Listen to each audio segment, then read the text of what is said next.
Broadhaven, 26th of November 2020.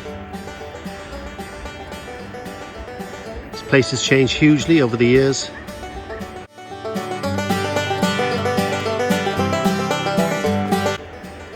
None of those houses were there.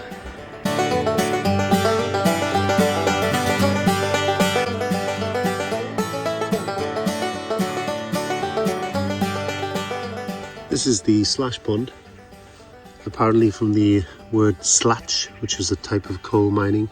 It's the flooded remains of a coal pit.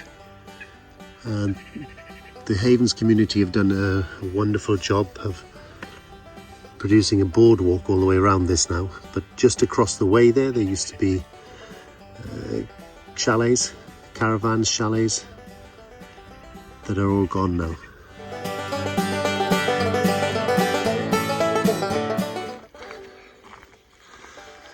This lane used to lead up to the old farm, Jack Kennedy's farm. I remember as a kid helping him milk the cows, and we'd collect the cows. The farmhouse used to be down there. I think Callum lives down there now, Callum Wilson. But the cows used to be across the way in fields over there, and the whole of that big field opposite us is just in scrub now. Used to be chalets. So this would take you into the chalet field, and there were chalets on the right hand side there. I think you can just make out old walls. There was one up on the bank there. I seem to remember Ponderosa somehow. I'm sure there are loads of people that'll be able to help me out, but this whole field was just full of chalets right the way around the perimeter. And even up into the camping field, there were chalets as well.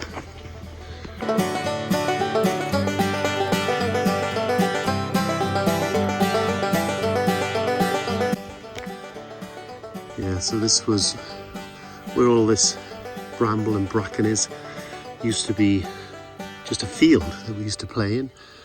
And right the way around the perimeter of this field, there were chalets.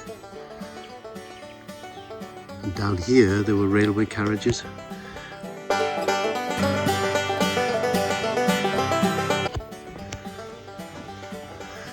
So this is the boardwalk that they've created through the old chalet field.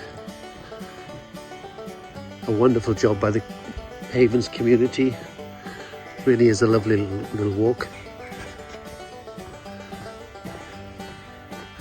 They've created a nice little viewpoint here, overlooking the slash pond. The old farmhouse, Jack Kennedy's farmhouse, was up there, and across there obviously the Royal Pub. It's now private residence. But as I said earlier, it's changed beyond recognition now. There are houses all over the place here. It's a shame they don't in the summer cut some of these branches down to give you a clearer view of the slash pond. It does to get a little bit overgrown.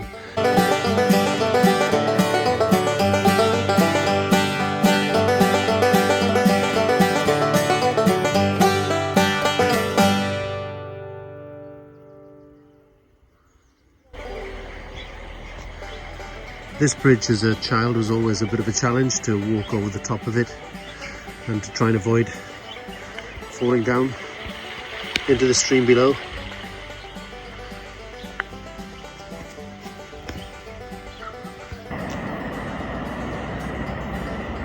Just coming down onto the beach now. Again, it's a fabulous day for November, 26th of November. And the beach hasn't changed that much, but over here there was two rocky outcrops really. It shows how coastal erosion has taken these big structures down.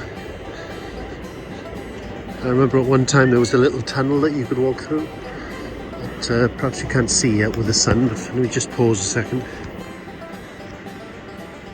So this little outcrop here as a child used to be one continuous rock that used to link up with this one. And there was another one just the far side where those two ladies are, and gradually it got less and less and less. And I've got video back in, that was about 1985, of the family of children walking through the tunnel that would have been just about here before the whole thing collapsed.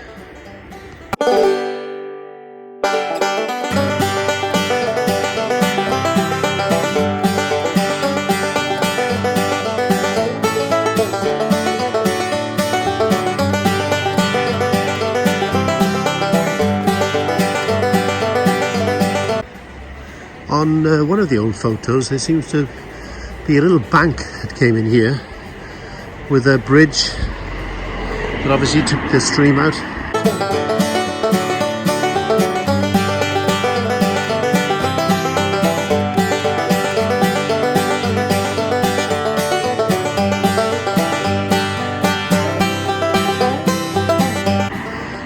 You can see they're putting up their Christmas decorations, so it's getting close to Christmas. But things haven't changed too much along the front here.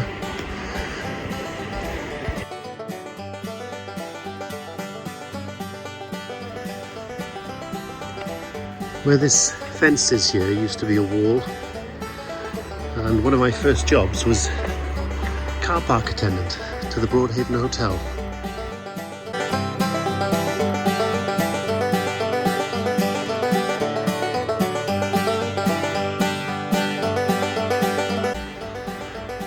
It was a great job.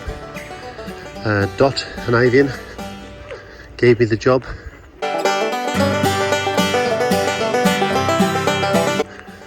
Di Morgan's mum and dad, they were great bosses, to be fair.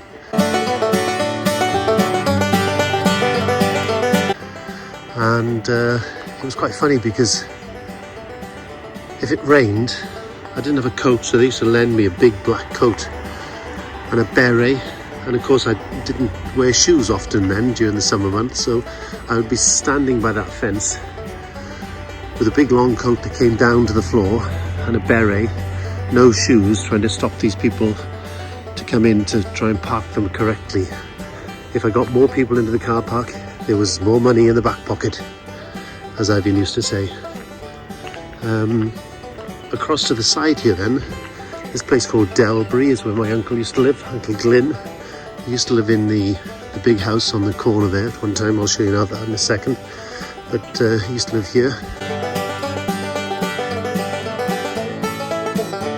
And next to that was another cottage, which I think used to be part of the old stables from the house when it was a private residence.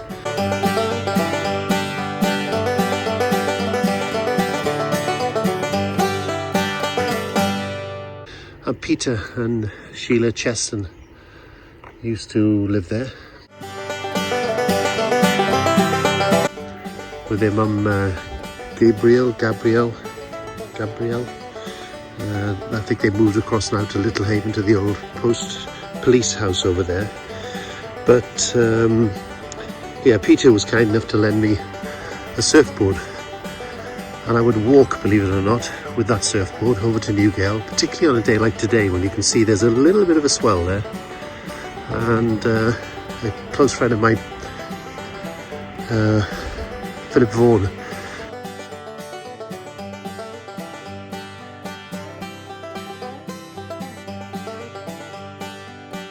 used to carry the board across to Broadhaven, and we'd go, to Newgale. We'd surf all day, and then we'd walk back and say thank you to Peter for lending us the board. Just across the road here now is where the cabin club used to be, and right on this corner, believe it or not, we used to stay there, myself and Tim. That would be our summer residence when we were working in the hotel.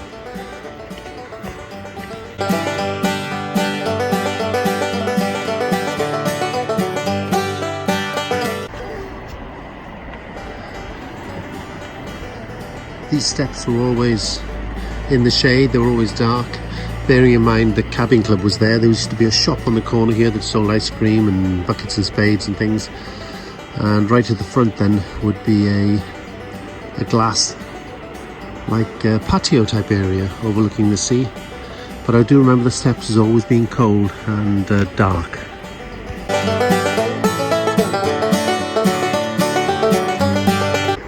I think there's one photograph where the cave isn't there, and you can see, well, I'm not quite sure if you can, but they blocked up the cave now. I think the coal board, who did some excavation there, decided that it was safer to close it up.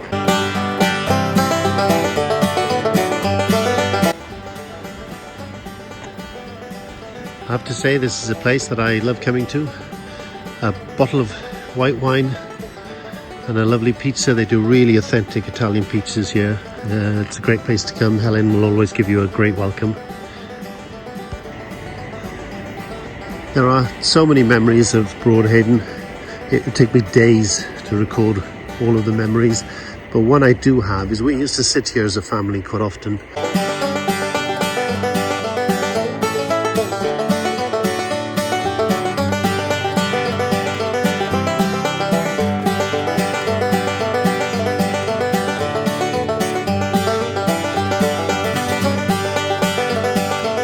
Stay out of the wind, particularly if it's a slightly northerly wind. And my mum used to pretend to bake cakes in this little oven.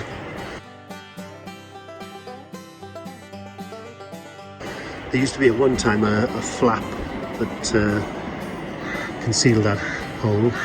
It's probably sewerage or rainwater or something, but for us as kids and for my children as well, my mother used to say that it was the oven, and we would bake cakes that were made of sand.